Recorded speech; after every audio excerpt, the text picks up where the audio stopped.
ആ പെണ്ണില്ലേ ഇവിടെ രാധ? ഉവ്, കുട്ടികളെ സ്കൂളിൽ വിടുന്ന തിരക്കില അവള്. എന്തേ? പണിയൊക്കെ കഴിഞ്ഞ് ഒന്ന് അത്തടമര വരാൻ പറയണം. ഓ, അവിടെ പറഞ്ഞ ആ തള്ള വന്നില്ല എന്ന്. ഞാനും ലതയും കൂടി അകത്തെ ജോലിയൊക്കെ ചെയ്തു. മുറ്റം അടിച്ചിട്ടില്ല. പത്മിനി, ആ പെണ്ണിനോടൊന്ന് പറയോ? അതിനെന്താ, അങ്ങോട്ട് പറഞ്ഞുവിടാം. ഇവിടത്തെ പണിയൊക്കെ കഴിഞ്ഞിട്ട് മതി. അത് സാരമില്ല. അയ്യോ, പതുക്കെ. രാധേ, നിന്നോടൊന്ന് അവിടം വരെ ചെല്ലാൻ പറഞ്ഞു ലീലാവതി തമ്പുരാട്ടി. എന്തിനാ? ഇന്ന് ആ തള്ള വന്നില്ല അത്രേ. അവരുടെ മുറ്റം ഒന്ന് അടിച്ചു കൊടുക്കണമെന്ന്. എനിക്ക് പറ്റില്ല.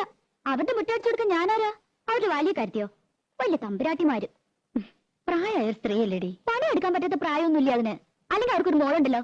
മുറ്റടിച്ചാലേ വളയൊന്നും ഓടിപ്പോവില്ല തമ്പുരാട്ടിമാർക്ക്.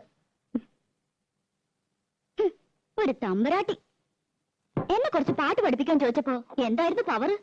ലോകത്തുള്ള സകലയെ പഠിപ്പിക്കാം. എന്നെ പഠിപ്പിച്ച കുറച്ചില്. ഞാനെന്താ കാശ് കൊടുക്കില്ലേ? അല്ലെങ്കിൽ പഠിപ്പിച്ച പഠിക്കില്ലേ? തമ്പുരാട്ടിയായിട്ട് ജനിച്ചില്ല, വലിയ പണക്കാരുത്തിയല്ല. അല്ലാണ്ട് എനിക്ക് എന്തോ ഒരു കുറവ്.